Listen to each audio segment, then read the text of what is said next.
নমস্কার, আমি পম্পা দাস শুরু করছি অপরাধমূলক গল্পের নতুন আরও একটি এপিসোড। একটি হাই প্রোফাইল মার্ডার কেস, যেখানে হত্যা করা হয়েছিল বিখ্যাত ব্যবসায়ী রাজিন্দর সিক্কার পুত্রবধূ রোজিকে।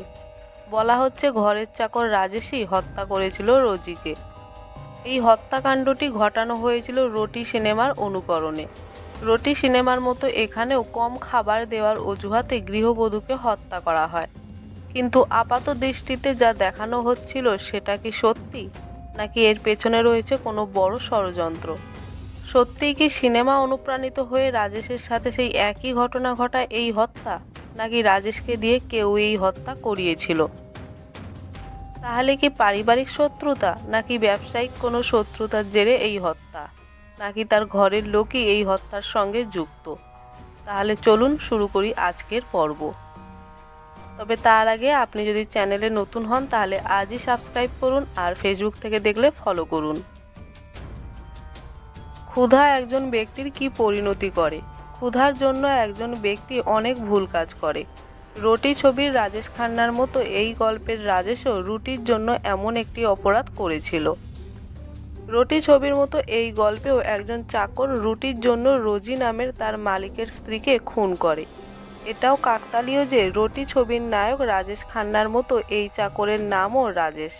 রাজেশ ওরফে ভিলেত পাসওয়ান বিহারের বাসিন্দা এবং গত 1.5 বছর ধরে হরিয়ানার যমুনানগর জেলার জগদ্ধির নিউ জৈননগর কলোনির বাসিন্দা রাজিন্দর সিক্কার বাড়িতে কাজ করছিলেন। রাজিন্দর সিক্কা ছিলেন শহরের সবচেয়ে বড় ধনী ব্যক্তি এবং বালাজি স্টোন ক্যাসারের মালিক। এর আগে রাজেশ হায়দ্রাবাদে আরকে স্টোন ক্যাসারে কাজ করত। সেখানে তিনি কম বেতন পান, তাই হায়দ্রাবাদে কাজ ছেড়ে রাজিন্দর সিক্কার বাড়িতে কাজ নেয়। এখানে খাবার ও বাসস্থান ছাড়াও তিনি মাসিক 8,000 টাকা বেতন পেতেন। রাজিন্দর সিক্কা তাকে তার বাড়ির সামনের প্লটে থাকার জন্য একটি ঘর দিয়েছিলেন। 2019 সালের 15ই মে রাতে রাজেশকে তাড়াতাড়ি ঘুমাতে হয়েছিল, কারণ 16 তারিখে রাজেন্দর সিক্কাকে প্রথমে আদালতে যেতে হয়েছিল এবং তারপর তাকে ডাক্তারের কাছে চেকআপে যেতে হয়েছিল। গত 20 দিন ধরে তিনি বাড়িতেই ছিলেন, কারণ ছিল তার অপারেশন করা হয়েছে। যাই হোক, 16 মে রাজেশ 7টায় ঘুম থেকে ওঠে। প্রথমে তিনি মালিকের গাড়ি ধুয়ে দেন। এরপর রাজেশ রাজিন্দর সিক্কাকে রেডি করে সবার জন্য নাস্তা তৈরি করে পরিবেশন করেন। সকাল 11:30টার দিকে রাজিন্দর সিক্কা তার ছেলে দীপাংশু ওরফে মন্টিকে নিয়ে বাড়ি থেকে বের হয়। রাজেশ ছাড়াও দীপাংশুর স্ত্রী রোজি ও তার 7 মাসের সন্তান বাড়িতে ছিলেন। রাজিন্দর এবং দীপাংশু চলে যাওয়ার পর রাজেশ পুরো রুম পরিষ্কার করে। তারপর সে সিলিং ফ্যান পরিষ্কার করতে শুরু করে। এসব কাজ শেষ করে তিনি কাপড় ধোয়ার জন্য সামনের প্লটে যান। কাপড় ধুয়ে মেশিনে শুকাতে হতো। মেশিনটি ঘরের ভেতরে রাখা ছিল। জামা কাপড় নিয়ে বাড়িতে পৌঁছালে ঘরের দরজা ভেতর থেকে বন্ধ ছিল। দরজা খুলতে কয়েকবার রোজিকে ডাকলেও ভেতর থেকে কোনো সাড়া মেলেনি। রাজেশ অনেকক্ষণ দরজায় কড়া নাড়তে থাকে।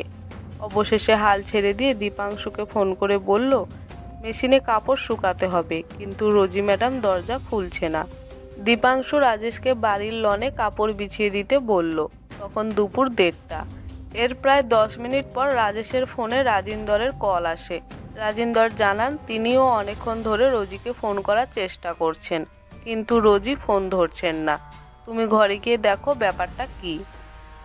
রাজেশ বলল, কিন্তু আমি বাজারে জর্দা কিনতে এসেছি, তাছাড়া ভেতরে যাব কি করে? বাড়ির গেট ভেতর থেকে বন্ধ। দরজায় খুব জোরে ধাক্কা দিলাম, কিন্তু ভেতর থেকে কোনো আওয়াজ এলো না। রাজিন্দর বলল, ঠিক আছে, তুমি ঘরে গিয়ে কোনো রকমে দেয়াল ঝাঁপ দিয়ে ভেতরে যাও। রাজিন্দরের পীড়াপিড়িতে রাজেশ বাড়ির দেয়াল টপকে ভেতরে চলে যায়, কিন্তু ভেতরের দৃশ্য দেখে চিৎকার করতে থাকেন তিনি। তার চিৎকার শুনে প্রতিবেশীরা ছুটে আসেন। প্রতিবেশীরা ভেতরে উকি দিলে তারাও হতবাক। তিনি পুলিশ কন্ট্রোল রুম নাম্বার 100 এবং অ্যাম্বুলেন্স কন্ট্রোল রুম নাম্বার 102 নম্বরে 20 বারের বেশি ফোন করলেও কেউ ফোন ধরেননি। ততক্ষণে রাজিন্দর সিক্কা এবং দীপাংশুও সেখানে পৌঁছে গেছে। কন্ট্রোল রুমে কেউ ফোন না ধরলে তারা অর্জুননগর পুলিশ চৌকিতে পৌঁছে বিষয়টি পুলিশকে জানায়। যেহেতু বিষয়টি হাই প্রোফাইল পরিবারের সাথে সম্পর্কিত, তাই এসপি কুলদীপ যাদব নিজেই ঘটনাস্থলে পৌঁছেছেন। তাদের আগে হেডকোয়ার্টার ডিএসপি সুভাষ, জগদ্ধির ডিএসপি সুধীর এবং ডিএসপি প্রদীপ, জগদ্রি সিটির SHO Rakesh, CIA 2 incharge Shri Bhagwan Yadav এবং অপরাধ দলসহ অন্যান্য পুলিশ কর্মকর্তারাও ঘটনাস্থলে পৌঁছেছিলেন। এই ঘটনাটি ঘটেছে 16 মে 2019 তারিখে। জগদ্ধির নিউ জৈননগর কলোনিতে বসবাসকারী স্টোন ক্যাচারের উদ্যোক্তা রাজেন্দ্র সিক্কার বাড়ির দৃশ্য হৃদয় বিদারক। দীপাংশুর স্ত্রী রোজি সিক্কাকে গলা কেটে হত্যা করেছে কেউ। মেঝেতে সর্বত্র রক্ত ছড়িয়ে পড়েছিল, সোফায় রক্ত ছিল এবং মৃতের গলা কাটার সময়ও দেয়ালে রক্তের স্রোত পড়েছিল, যা এটা প্রমাণ করে দিচ্ছে যে হত্যার পর খুব বেশি সময় পেরিয়ে যায়নি। বাড়ির বাইরেও রাস্তায় ছড়িয়ে ছিটিয়ে ছিল রক্ত।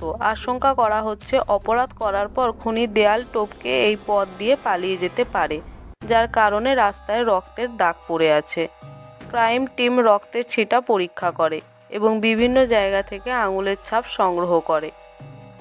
খুনি সম্পর্কে ক্লু খুঁজতে পুলিশ বাড়িতে স্থাপিত সিসিটিভি ক্যামেরাও পরীক্ষা করে, কিন্তু সিসিটিভি ক্যামেরা বন্ধ পাওয়া গেছে। তদন্তে জানা যায় গত 1.5 মাস ধরে সিসিটিভি ক্যামেরাগুলো বন্ধ ছিল। এরপর রাস্তায় বাড়ির বাইরে লাগানো সিসিটিভি ক্যামেরা চেক করে পুলিশ, তবে বেশিরভাগ ক্যামেরাই বন্ধ পাওয়া গেছে। কোনো ক্যামেরায় খুনিকে দেখা যায়নি। রাজেন্দ্র সিক্কা ও তার ছেলে দীপাংশু জানান, কিছু সম্পত্তির কাগজপত্র আনতে তাদের তহসিলে যেতে হয়েছে। আজ কোনো কাজ না থাকায় বাবা ও ছেলে দুজনেই প্রথমে আদালতে এবং পরে ডাক্তারের কাছে গিয়েছিল। ঠিক তখনই চাকর রাজেশের ফোন এলো। তবে জগদ্রি সিটি পুলিশ অজ্ঞাত ঘাতকদের বিরুদ্ধে রোজিকে অন্ধ হত্যার অভিযোগ দায়ের করে তদন্ত শুরু করেছে। ছোট বড় সব দিক থেকেই এই মামলাকে দেখছে পুলিশ। এখন পর্যন্ত তদন্তে যা বেরিয়ে এসেছে তাতে ধারণা করা হচ্ছে এই ঘটনার সঙ্গে জ্ঞাত কেউ জড়িত থাকতে পারে, যে সহজেই ঘরে ঢুকে নির্বিঘ্নে হত্যাকাণ্ড ঘটিয়ে পালিয়ে যায়। এখনও পর্যন্ত সিক্কা পরিবার কারো উপরে সন্দেহ প্রকাশ করেনি বা কারোর সাথে ব্যক্তিগত বা ব্যবসায়িক শত্রুতা প্রকাশ করেনি। 28 ফেব্রুয়ারি 2018 সালে দীপাংশু ও রোজির বিয়ে হয়। এর মধ্যেও কিছু পুরনো অ্যাঙ্গেল খুঁজছিল পুলিশ। এসপি কুলদীপ যাদব মামলার তদন্তে সিবিআই সহ 4টি দল গঠন করেন, কিন্তু এখনও কোনো ফলাফল আসেনি। ঘটনাস্থলে ডাকাতি বা ছিনতাইয়ের কোনো চিহ্ন পাওয়া যায়নি। প্রাথমিক তদন্তে শুধু রোজি হত্যার ঘটনাই বেরিয়ে এসেছে, কিন্তু যে নৃশংসতার সঙ্গে এই হত্যাকাণ্ড ঘটানো হয়েছে তাতে ব্যক্তিগত শত্রুতা স্পষ্টভাবে ফুটে উঠেছে। পুলিশের দল আবার অপরাধের দৃশ্য ঘনিষ্ঠভাবে চেক করেছে। এবার পুলিশ সেই প্লটটিও চেক করেছে যেখানে চাকর রাজেশ থাকতেন। পুলিশ সেখানে এমন কিছু প্রমাণ পেয়েছে যার কারণে পুলিশ সিক্কা পরিবারের চাকর রাজেশকে জিজ্ঞাসাবাদের জন্য থানায় নিয়ে যায়। আসলে সিআইএ 2 এর ইনচার্জ ইন্সপেক্টর শ্রী ভগবান যাদবের ইতিমধ্যেই চাকর রাজেশের ওপর কিছুটা সন্দেহ ছিল। তার ঘরে তল্লাশির পর এই সন্দেহ আরও জোরালো হয়। প্রথম সন্দেহ, খুনের পরে যখন তার মালিক এবং পুলিশ রাজেন্দ্র সিক্কার বাড়িতে পৌঁছেছিল তখন চাকর রাজেশও দুঃখের ভান করে জোরে জোরে কাঁদতে শুরু করে। দ্বিতীয় সন্দেহ, দীপাংশুর সাথে ফোনে কথা বলার 10 মিনিট পর রাজেন্দ্র সিক্কা ফোনে তাকে বাড়িতে গিয়ে দেখতে বলেন কেন তার পুত্রবধূ ফোন ধরছে না। এ বিষয়ে রাজেশ জানান তিনি জর্দা সংগ্রহ করতে এসেছেন, এখন কোঠিতে গিয়ে ব্যাপারটা দেখবেন। যেখানে 10 মিনিট আগে তিনি দীপাংশুকে বলেছিলেন যে তিনি কাপড় ধুচ্ছেন। তৃতীয় সন্দেহ এবং শক্তিশালী প্রমাণ হলো চাকর রাজেশ যে বাড়িতে থাকতেন সেখান থেকে কিছু জামাকাপড় উদ্ধার করা হয়েছিল, যেগুলি একই সময়ে ধুয়ে ফেলা হয়েছিল এবং সেগুলি সম্পূর্ণ ভিজে ছিল। হয়তো রাজেশের যন্ত্রটা দরকার ছিল তাড়াতাড়ি শুকানোর জন্য। এছাড়া পানির ট্যাঙ্কের কাছে একটি সাবানও উদ্ধার করা হয়েছে, যার এক জায়গায় হালকা রক্ত ছিল। সম্ভবত সে সাবান দিয়েই হাত পরিষ্কার করেছিল। পরিদর্শক ভগবান সিং যাদব জামাকাপড় সহ সমস্ত জিনিসপত্র দখল করে ল্যাবে পাঠান। সিআইএ স্টাফ 2 এর অফিসে জিজ্ঞাসাবাদের সময় চাকর রাজেশ কয়েক ঘন্টা ধরে পুলিশ কর্মীদের কথা ঘোরানোর চেষ্টা করে। নিজের অস্বাভাবিকতা নিয়ে নাটকও করেছেন, কিন্তু পুলিশ কঠোরতা দেখালে সে তার অপরাধ স্বীকার করে। রোজি শিক্ষাকে হত্যার যে গল্প তিনি বলেছিলেন তা বিশ্বাস করা খুব কঠিন ছিল। রাজেশ বলেছিলেন যে রোজি তাকে কম খাবার দিয়েছে বলে সে খুন করেছে। এ কথা শুনে হতবাক হয়ে যান পুলিশ অফিসার। শুধু রুটির জন্য কেউ কাউকে এভাবে মারতে পারে কিনা পুলিশ বিশ্বাসই করতে পারছিল না। তবে রাজেশকে জিজ্ঞাসাবাদ করে যে খুনের ঘটনা বেরিয়ে আসে তা হলো নিম্নরূপ। রাজেশের মা মারা গেছেন। তার 5 ভাই বোন ছিল, 3 ভাই ও 2 বোন। তিনি ছাড়া বাকি সবাই বিবাহিত। সেও তার গ্রাম থেকে কয়েকশো কিলোমিটার দূরে জলধিতে এসে বাড়ি বানানোর জন্য টাকা রোজগার করছিল। তিনি প্রথম আর.কে. ক্যাসারে হায়দ্রাবাদে নিযুক্ত ছিলেন। এরপরে তিনি রাজিন্দর শিক্ষার কাছে কাজ শুরু করেন। শিক্ষার কাছে তিনি খুশি ছিলেন। এখানে পেট ভরে খাওয়া পড়ার পাশাপাশি ভালো বেতনও পেতেন। তিনি শিক্ষা পরিবারের নিষ্ঠার সাথে সেবা করছেন। চাকর এবং মালিকের মধ্যে সব কিছু ঠিকঠাক চলছিল। রাজেশ বলেছিলেন যে দীপাংশু সাহেব রোজিকে 28শে ফেব্রুয়ারি 2018 বিয়ে করেছিলেন এবং তার জীবনে আসল সমস্যা শুরু হয়েছিল ঘরে নতুন পুত্রবধূর আগমনের সাথে। দীপাংশুর বিয়ের আগে তিনি নিজেই রাজিন্দরের বাড়িতে খাবার রান্না করতেন, কিন্তু বিয়ের 2.5 মাস পর নতুন পুত্রবধূ রোজি রান্না শুরু করেন। রোজির রান্নায় তার কোনো আপত্তি ছিল না। তার আপত্তি ছিল রোজি তাকে কম খাবার দেয়। রাজিন্দর ও দীপাংশু ছাড়াও তিনি রোজির কাছেও এ বিষয়ে অভিযোগ করেছিলেন, কিন্তু কেউ তার কথায় কর্ণপাত করেনি বা তার সমস্যাকে গুরুত্বের সঙ্গে নেয়নি। বাবার মৃত্যুর পর গ্রাম থেকে ফিরে আসার পর তার খাওয়ার সমস্যা আরও গুরুতর হয়ে ওঠে। রোজি তাকে খাওয়া দাওয়া কম দিতেন, ছোট কাপেও চা দিতেন রাজেশকে। তাকে বেশিরভাগই বাসি লাঞ্চ এবং ডিনার দেওয়া হতো।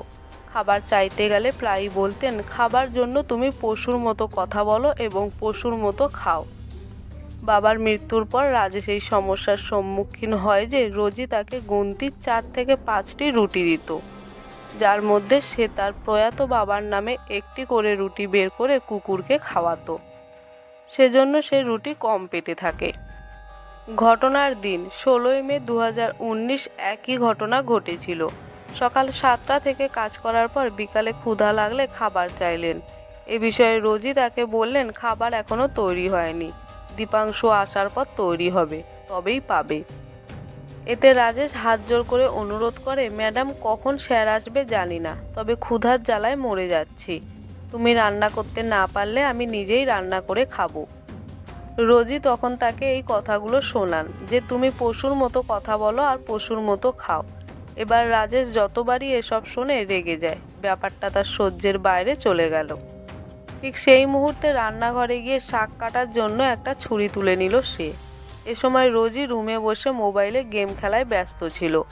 সে নিঃশব্দে তার পেছনে পৌঁছে তার বাম হাতে তার ঘাড় শক্ত করে ধরে এবং ডান হাতে ছুরি দিয়ে তার ঘাড়ে আঘাত করতে থাকে। এই আকস্মিক হামলায় রোজি ভয় পেয়ে যায়। তারপর শীঘ্রই তার কবল থেকে নিজেকে মুক্ত করার চেষ্টা শুরু করে। চিৎকার করতে করতে রাজেশের কাছ থেকে নিজেকে মুক্ত করতে দাঁত দিয়ে রাজেশের হাতে কামড়াতে থাকে। তা সত্ত্বেও রাজেশ তার খপ্পর ঢিলা করেনি। বেশিক্ষণ সংগ্রাম করতে পারেননি রোজি। ততক্ষণে রাজেশ ছুরি দিয়ে তার গলা কেটে ফেলে। এরপর কাটা গাছের মতো দুলতে দুলতে মেঝেতে পড়ে কিছুক্ষণ কষ্টের পর চিরকালের জন্য নীরব হয়ে গেল রোজি। রোজিকে হত্যার পর ছুরিটি ধুয়ে রান্নাঘরে রেখে সেখান থেকে পালিয়ে যায় রাজেশ।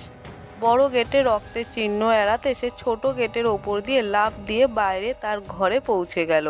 রক্তমাখা কাপড়ও ধুয়ে দিয়েছেন, কেউ যেন তাকে সন্দেহ না করে। সেজন্য তিনি নিজেই রোজির স্বামী দীপাংশু ওরফে মন্টিকে ফোন করে জানান কাপড় শুকাতে হবে, কিন্তু ম্যাডাম গেট খুলছেন না। পেশাদার কিলারের আদলে রোজিকে খুন করেছিল চাকর রাজেশ। রাজেশের বয়ান রেকর্ড করার পর জগদ্রি সিটির SHO ইন্সপেক্টর রাকেশ এবং ইন্সপেক্টর শ্রী ভগবান যাদব 18 মে 2019 তারিখে আসামিকে ACJM গগনদীপ মিত্তালের আদালতে হাজির করেন এবং তাকে 5 দিনের জন্য পুলিশ রিমান্ডে নেন। রিমান্ডে তাকে একজন মনোরোগ বিশেষজ্ঞের কাছেও দেখানো হয়েছিল, কিন্তু সে সাইকো ছিল কিনা তা নিশ্চিত করে কেউ বলেনি। রিমান্ডের মেয়াদ শেষ হওয়ার পরে যখন অভিযুক্ত রাজেশকে 21 মে 2019 আবার আদালতে হাজির করা হয়েছিল, তখন হঠাৎ মামলায় একটি চমকপ্রদ মোড় প্রকাশিত হয়েছিল। শহরের বিখ্যাত হাই প্রোফাইল রোজি শিক্ষা হত্যা মামলার অভিযুক্ত ভৃত্য রাজেশ ওরফে ভিলাত পাসওয়ান একটি বড় তথ্য প্রকাশ করেছেন। তিনি বলেছেন যে তিনি তার মালিক রাজিন্দর শিক্ষার নির্দেশে রোজিকে খুন করেছেন। রাজিন্দর শিক্ষা তাকে 50,000 টাকার প্রলোভন দেখিয়ে এই খুন করিয়েছেন। বিকেলে অভিযুক্তকে এসিজেএম গগনদীপ মিত্তালের আদালতে পেশ করা হয়। আদালত থেকে বের হয়ে তিনি CIA-2 এর কর্মীদের উপস্থিতিতে পুরো মিডিয়ার সামনে তার মালিকের বিরুদ্ধে অনেক গুরুতর অভিযোগ করেন। তিনি বলেন রোজিকে হত্যার জন্য তাকে চাপ দেওয়া হচ্ছিল। এই পুরো পরিকল্পনাটি করা হয়েছিল হত্যার আগের রাতে। চাকর রাজেশের মতে রাজিন্দর শিক্ষা তাকে বলেছিলেন যে এত টাকা বাড়িতে আসে, কিন্তু কোথায় যায় তা জানা যায়নি। টাকার কোনো হিসাব তিনি পান না। রাজেশের মতে তিনি রোজিকে হত্যা করতে অস্বীকার করেছিলেন। তখন তারা তাকে হুমকি দেয় যে এই কাজ না করলে সে মারা যাবে, তাই নিজের নিরাপত্তার জন্যই তিনি এই কাজ করেছেন। রাজিন্দর শিক্ষা তাকে আশ্বস্ত করেছিলেন যে তার কিছুই হবে না, কোনো সমস্যা হলে রোজির বিরুদ্ধে রুটি কম দেওয়ার কথা বলো। রাজেশের কথা এই কাজের জন্য তাকে কোনো অগ্রিম টাকা দেওয়া হয়নি। বলা হয়েছিল পরের বছর বিয়ে করলে 50,000 টাকা পাবে। চাকরের এই চাঞ্চল্যকর বক্তব্য মামলায় নতুন মোড় দিয়েছে। যদিও পুলিশ এখন রাজিন্দর শিক্ষাকে হেফাজতে নিয়ে জিজ্ঞাসাবাদ করবে। মৃতের স্বামী দীপাংশু ওরফে মন্টি সরাসরি পুলিশকে জানিয়েছেন যে রাজেশ ইচ্ছাকৃতভাবে তার বাবাকে ফাঁসানোর চেষ্টা করার অভিযোগ করেছে। অন্যদিকে 4 জুন 2019-এ রোজির বাবা জনকরাজ এবং মা সীমারানী এসিপির কাছে অভিযোগ করেছেন যে দীপাংশু তাদের 9 মে 2019 তারিখে ডেকে 10 লাখ টাকার দাবি করেছিল। রাজেশ তাদের বলেন তিনি তার জমির চুক্তি করেছেন, যার রেজিস্ট্রেশন এখনও হয়নি। রেজিস্ট্রেশন হওয়ার সাথে সাথেই তার টাকা চাই। 16 মে অর্থাৎ ঘটনার দিন দীপাংশু আবার ফোন করে টাকা চায়। তারা টাকা দিতে অস্বীকার করার পর কয়েক ঘন্টার মধ্যে রোজির খুনের খবর আসে। মেয়ে হত্যার সঙ্গে রাজিন্দর শিক্ষা ও দীপাংশুও জড়িত বলে অভিযোগ করেন তিনি। মামলার CBI তদন্তের দাবি জানান তারা। পুলিশ চাকর রাজেশের দেয়া জবানবন্দি নিয়ে তদন্ত শুরু করলেও গল্পটি লেখা পর্যন্ত এই ঘটনায় নতুন কিছু জানা যায়নি। রিমান্ডের মেয়াদ শেষ হওয়ার পর অভিযুক্ত রাজেশকে বিচার বিভাগীয় হেফাজতে জেল কারাগারে পাঠানো হয়েছে এবং পুলিশ মামলাটি তদন্ত করছে। পুলিশ সূত্রের ভিত্তিতে গল্প। আমি পম্পা দাস আজকের পর্ব থেকে বিদায় নিচ্ছি। আবারও আসবো নতুন কোনো অপরাধের কাহিনী নিয়ে। ততক্ষণ পর্যন্ত সাবধান থাকুন, সতর্ক থাকুন আর দেখতে থাকুন ক্রাইম শো বাংলা।